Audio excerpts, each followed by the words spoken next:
Hey everybody, Dr. G here. I'm a licensed clinical psychologist and body language expert, and today we're going to be analyzing the tense interaction between Senator Mark Wayne Mullen and Teamster's president, Sean O'Brien.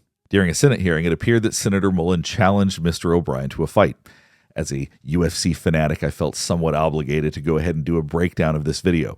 Before we get started, though, I do want to remind you that this is not a psychological evaluation of any kind. These are just my opinions based on publicly available information. In addition to that, I do want to remind you to like and subscribe if you want to see more content just like this. All right, let's go. Now let's watch the interaction. I'm going to break down the psychology and the body language. Mr. O'Brien himself, his behavior, as everybody knows, and it's here in the last time, him and I kind of had a back and forth. Appreciate your demeanor today. It's quite different. So if we're to look at the way that Senator Mullen appears right now, nothing obviously seems like he's ready to fight. There's no anger visible on his face, anything like that. But the way he's talking, clearly he is leading up to something. But after you left here, you got pretty excited about the keyboard. In fact, you tweeted at me 1, 2, 3, 4, 5 times. And let me read what the last one said. Now, if you'll notice, I talk oftentimes with politicians about they move their eyebrows up when they want you to pay attention to what they're saying. Watch this right here. 3, 4, 5. So 5 times. He wants everybody to understand how warranted what he's about to say is. He wants you to pay attention to exactly what he's saying right now. Times. And let me read what the last one said. It said, greedy CEO who pretends like he's self-made. So you'll notice that he leaned forward while he's saying this. It looks like he's got a lot of energy that's starting to build up as he's talking about this. Watch how he does this again.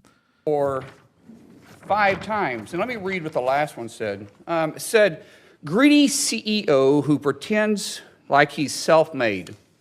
Sir, I wish you was in the truck with me when I was building my plumbing company. Myself and my wife was... All right, so now you see this position.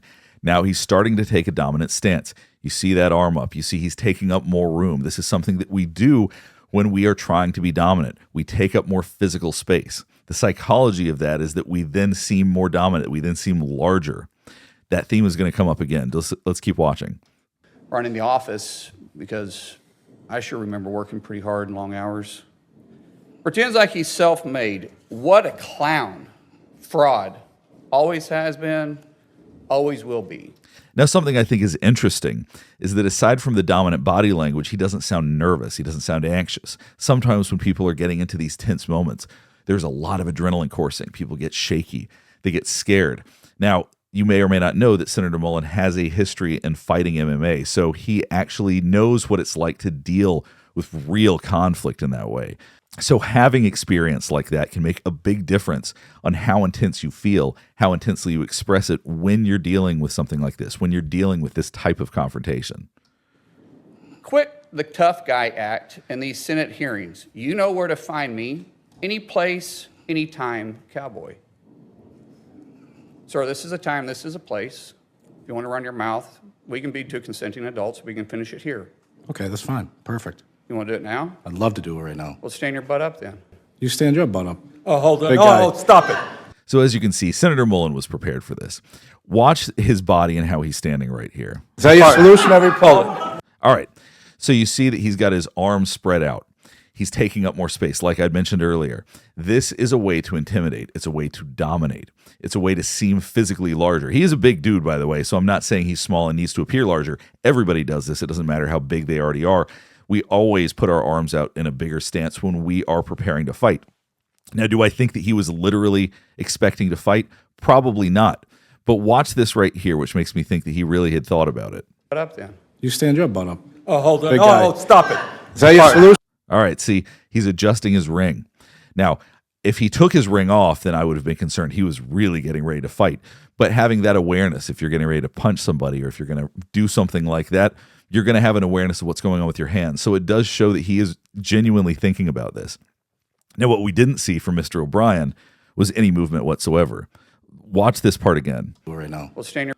All right, so Mr. O'Brien is saying a lot. He's basically talking back to him, but I don't think that there was any point in any of this that he was actually expecting to fight or that he would have fought. There's nothing about the way that Mr. O'Brien is presenting right here that makes me think that he ever would have actually gotten into a fight. One of the things that you got to consider with somebody like Senator Mullen, who has actually been in an MMA fight, the overwhelming majority of people have no concept of how to actually fight, how to really throw a punch. And so when somebody like Senator Mullen makes this kind of threat or makes this kind of offer, he can 100% go into this fight knowing there's a 99.999% chance that he's going to win it and that he is going to embarrass whoever his opponent is. Because like I said, even somebody who has only trained in mixed martial arts, who has even minimal experience in it, is still going to win in a fight against the average person. Okay, you're a United States Senator. Sit down. Active. Oh, okay. Sit down, please. All right. Can I respond? Mr. Chairman? Hold it. Now, somebody who uses a lot of body language is Bernie Sanders, throwing his hands everywhere, putting his hands up. He is doing everything he can to rein in what's going on in that room right now.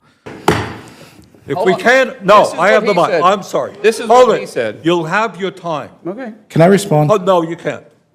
This is a hearing. And so this is, if you watch what Bernie Sanders is trying to do to manage things, he's using, and he normally talks like this, but he's using his hands a lot, trying to block when he says, can I say something? He's saying no, and he's putting his hands up. He's trying his best to use his own body language to control what's going on because it feels very out of control. You brought. We're not him talking in. about, of course I And, did. and let me show you his hearing because I want to expose this thug to who. So as you can see right now, he's pointing, which is still a hostile act. Obviously, it's not a violent thing to do, but it's one that people feel disrespected by.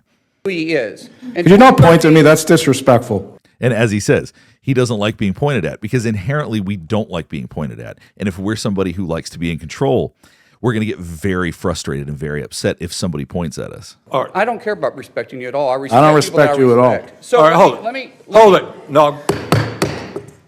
You're one of Hold 100 it. of the most Hold elite it, people. please. Then you see Bernie Sanders doing it too because he's getting frustrated. He started pointing it as well. Watch this right here. Hold it. No. You're one of hold 100 it. of the most. See, he's trying to rein things in as well. So when it really comes down to it, while obviously to a different degree, everybody's trying to use some kind of hostility to control the room. In 2013, O'Brien was suspended by the Teamsters for intimidating your own members.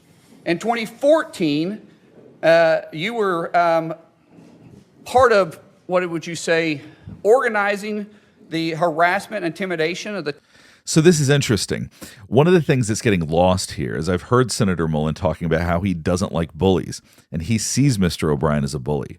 So I think in a lot of ways when he's using this physical intimidation, he's trying to say, you think you can bully me, it's not going to work.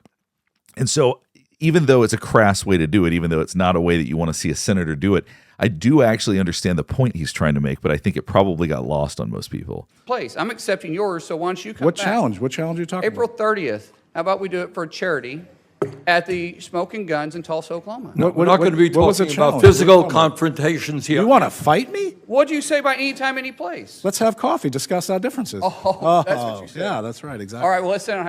So this to me feels like a manipulation.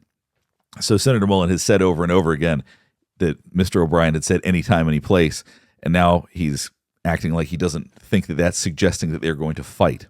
So as he's being called out on it, Mr. O'Brien is saying, oh, I was talking about getting coffee, which ultimately seems ridiculous.